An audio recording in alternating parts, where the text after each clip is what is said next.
Okay, so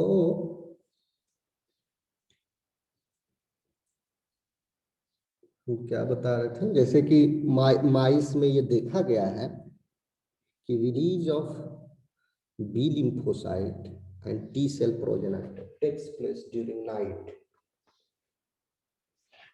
from the bone marrow.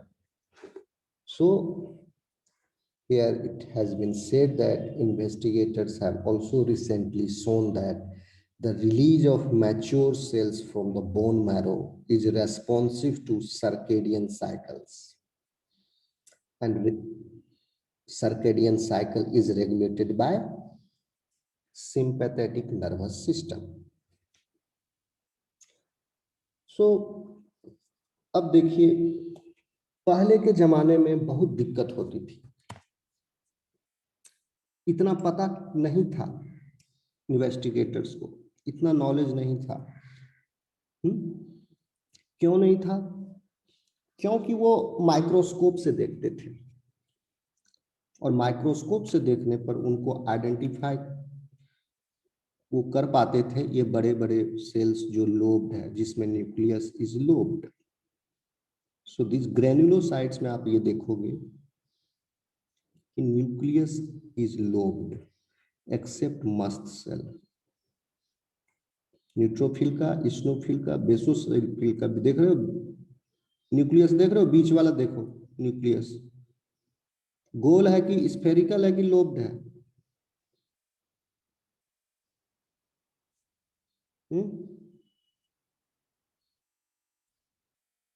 Can you see this? Lobed है ना, neutrophil का भी, इस्नोफिल का, बेसोफिल का।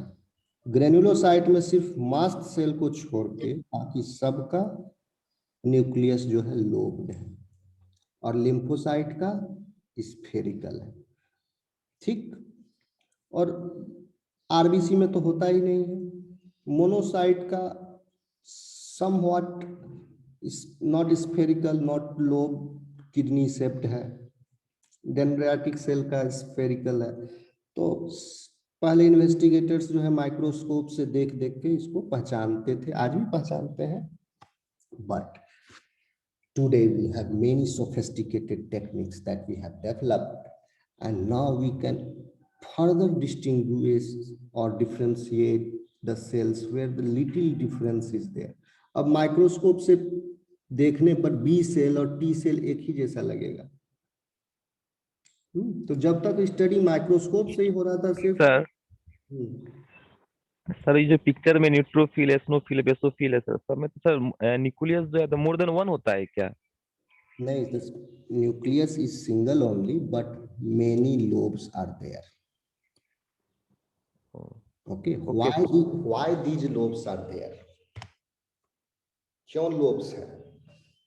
Because these cells are actively engaged in the synthesis of certain chemicals or certain substances. So genes of that substances, the regions where the genes of those substances are there, that region is amplified, or you can say that region is deheterochromatinized. So that is why they have the lobes. They have many lobes, you can see. But the nucleus is single. यहाँ कहीं दिख रहा है दो टूटा हुआ, बीच में connection है ना?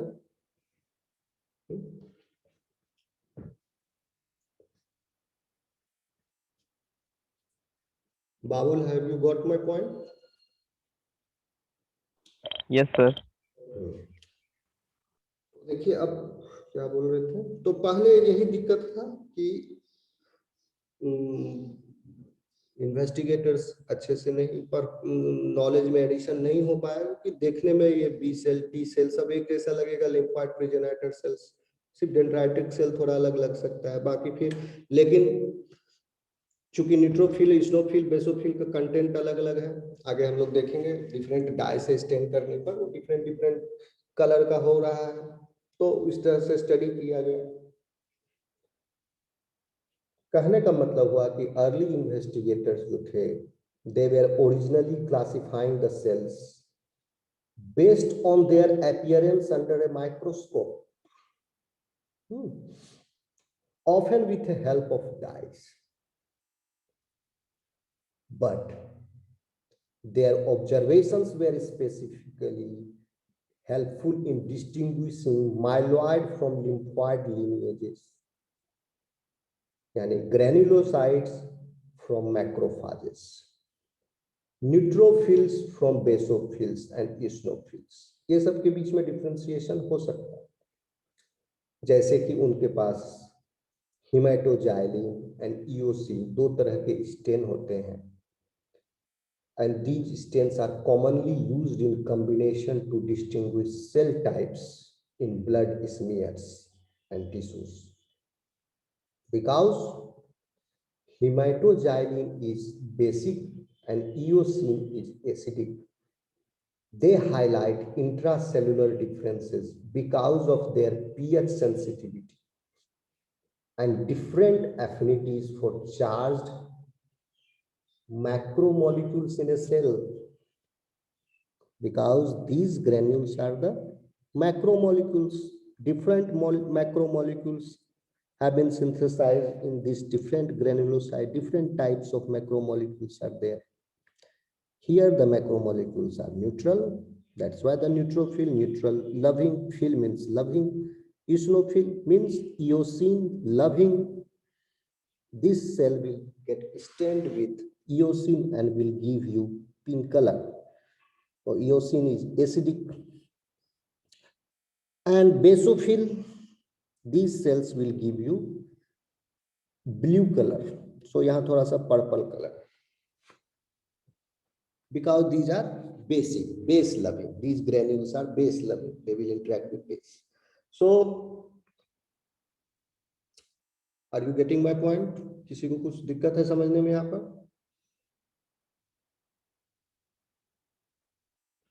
No, sir. Oh.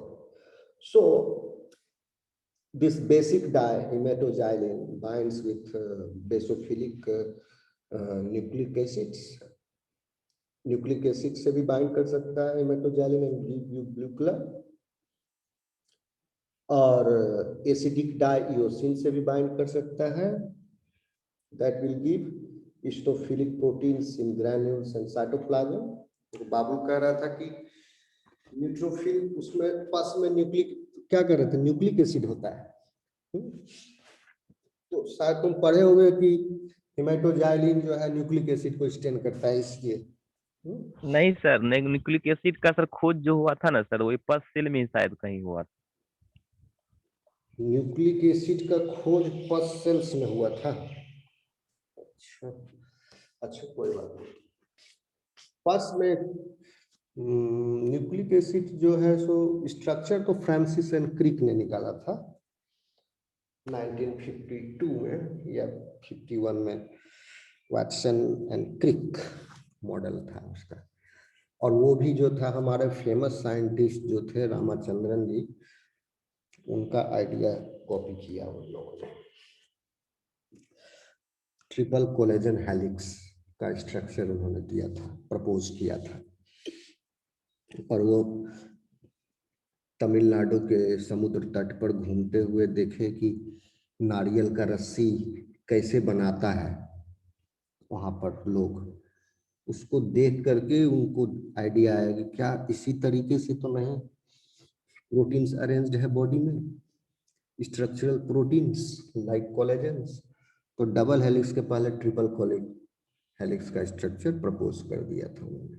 बाद में फ्रांसिस एंड क्रिक ने डबल फिर वहां से कहा कि डीएनए भी लगता है इसी तरह से होगा। चलो आगे बढ़ते हैं, टॉपिक पर आते हैं। तो बेसिक डाई और ये जो है रंग देता है इसको, इसलिए तो पहले जो साइंटिस्ट थे ये सब डाई के आधार पर देख पाते थे ये अलग तरह का सेल है, ये अलग तरह का सेल है। तो 2-3 तरह का सेल उनको पता था कि ये है ये है। लेकिन बाद में क्या हुआ, microscopist Drew the inferences from the cell function by detailed examination of the structure of the stem cells as well as the behavior of the live cell in the solution. They have found that even these stem cells behave differently under the different conditions. So that means there is still a subset population inside that larger population. So this mystery was solved when the advent of flow cytometer took place in 1980. And the advent of flow cytometer revolutionized our understanding of cell subtypes by allowing us to evaluate multiple surface and internal proteins expressed by individual cell simultaneously. Flow cytometer की वजह से, क्योंकि flow cytometer can identify the, flow cytometer आप लोगों को पढ़ाया है मैंने, अगर याद हो तो आप लोग फ्लो साइटोमीटर जो है देख लेना। फ्लो साइटोमीटर सेल के ऊपर कौन सा तरह का प्रोटीन है उसको पहचान लेते हैं। Two different cells can be differentiated based upon the different levels of the same protein also or different proteins. Suppose करो तो दो आरबीसी पॉपुलेशन है, एक हम स्नेहा का लिए, एक गिंधा का ब्लड लिए। हो सकता है दोनों के आरबीसी के ऊपर different number of CR1 proteins हो। हम बताए थे आपको दुनिया में 3 तरह के लोग हैं कॉम्प्लीमेंट रिसेप्टर 1 के डेंसिटी के संदर्भ में, एक हाईएस्ट एक्सप्रेसर, लीस्ट एक्सप्रेसर और इंटरमीडिएट एक्सप्रेसर। तो एक ही सेल है आरबीसी, उसको भी अलग अलग किया जा सकता है, डिफरेंशिएट किया जा सकता है based upon the copy number of the same type of protein. So this technique was so beautiful, is so beautiful. और अलग अलग तरह का प्रोटीन अलग अलग तरह के सेल सरफेस पर प्रेजेंट है, जो कि माइक्रोस्कोप से नहीं पहले दिख पा रहे थे। अब फ्लो साइटोमेट्री की वजह से अब उनकी पहचान हो रही है अलग अलग सेल के रूप में। आगे हम एक टेबल में दिखाएंगे कि what are these different types of cell markers. B cell पर कौन सा ऐसा प्रोटीन स्पेसिफिकली मौजूद है जिसकी वजह से कहेंगे कि हाँ ये बी सेल ही है। टी सेल के ऊपर कौन सा ऐसा प्रोटीन मॉलिक्यूल प्रेजेंट है जो कि किसी और सेल पर नहीं होता है, सिर्फ टी सेल के ही ऊपर होता है, जिसकी वजह से ये कहेंगे कि ये टी सेल ही है।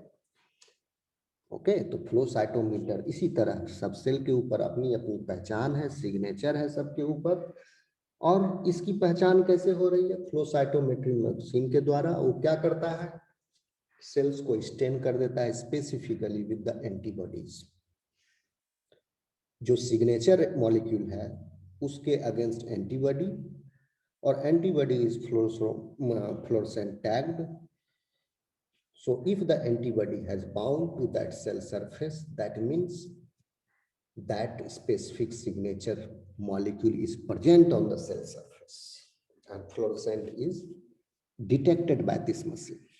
So that means the cell is now identified by presence of the different molecules on the cell surface. So उसके बाद बहुत तरह के सेल्स का पता चला फिर साइंटिस्ट्स को, तो और नॉलेज इंक्रीज हुआ। ये था फ्लो साइटोमेट्री का कमाल। And after that the understanding of cell subtypes it increased tremendously। And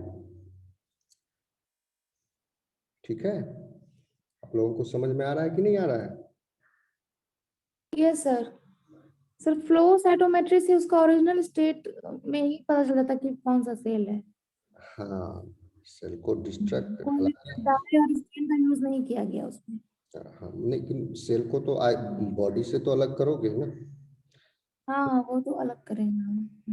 body से तो निकालोगे। अगर मान लिया हमको देखना है the copy number of CR1 in your RBC, तो I have to take the blood from the syringe of your body, पूरा बॉडी, समझ रहे हो? क्योंकि उस आरबीसी लास्ट में क्या होगा, वो आरबीसी की डेथ ही करेगा, क्योंकि लास्ट में सेल को फिक्स किया जाता है, समझे।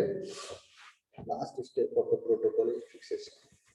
ये सब स्टडी उसके बाद वो सेल कोई काम का नहीं रहता है, सिर्फ वो सेल काम के नहीं रह जाते, वो सेल सिर्फ काउंटिंग के लिए प्रोसेस हुए, उसके बाद वो सेक्रीफाइस हो जाएगा, वो इस वेस्ट में जाएगा।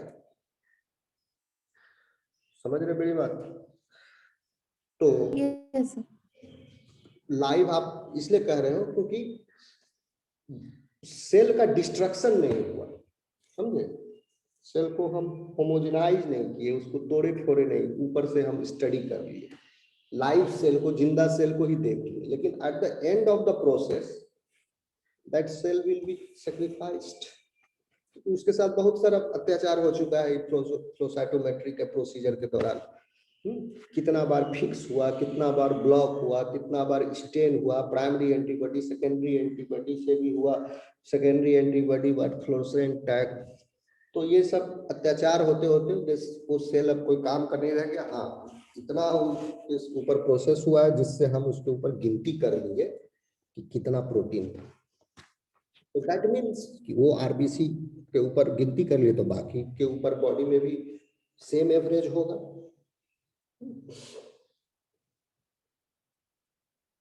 Have you got my point?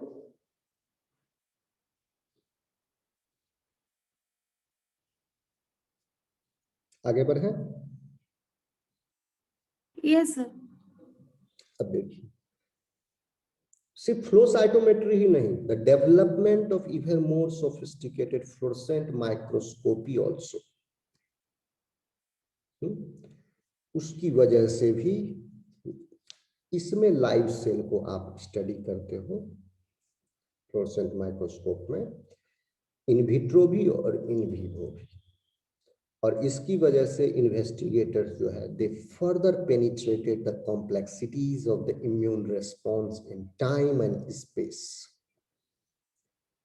तो because of these two major advances, that is the advent of flow cytometer and fluorescent microscopy, the abilities to manipulate cell functions genetic, and साथ ही साथ आप नॉकआउट भी करते जाओ, जो कि हम बताए आपको नॉच का, इक्रॉस का, BMI1, okay, like this. Knockout क्यों कर रहे हैं, उससे हमको पता चल रहा है कि ये जीन को हटाने से क्या इफेक्ट आ रहा है, that means for that function that gene is essential, that, तो इसलिए द नॉलेज जो गेन है that starts with the destruction, ठीक है। तो आप डिस्ट्रक्ट किए तो पता चला ये खराब हुआ, तो इसका मतलब ये काम था, तो इसको भी इसके साथ कपल कर दिया नॉकआउट मैकेनिज्म। तो सो इस तरह से हमको investigators they have found out many about these things of the hematopoiesis. Okay, so now we will see the cells of the myeloid lineage, this one, and these are the first responders of the infection.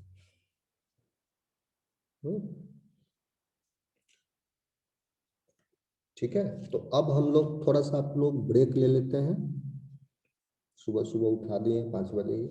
आप लोग कितना बजे मिलोगे तुम लोग बता दो अपने टाइम से। मैं तो 11 बजे भी ले सकता हूँ, 1 बजे भी ले सकता हूँ, व्हाट्सएप पर अपना कर देना सब लोग डिस्कस करके, या 11 बजे ही करें नेक्स्ट क्लास। 11 बजे सर। Okay sir. 11 बजे ठीक है। ठीक है सर। ओके, चलो bye bye, take care. Thank you sir. Thank you sir. अच्छा रुको रुको, अटेंडेंस कौन कौन आया है, 1 सेक, अटेंडेंस ले रहे हैं, फिर से एक बार मेरे को कंफर्म करा दो who has come screen।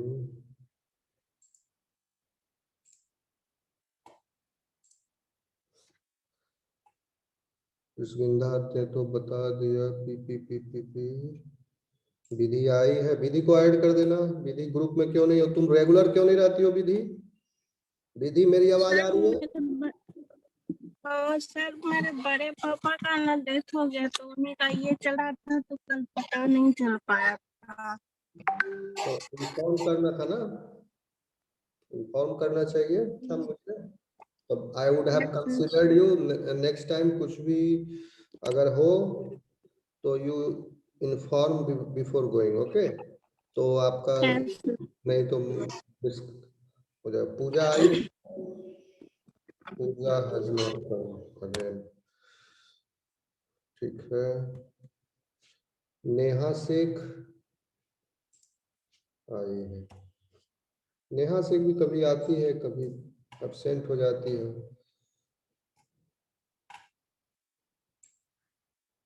Adil, yes.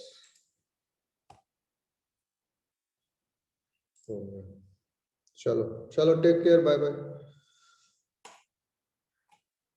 Okay, thank you, sir.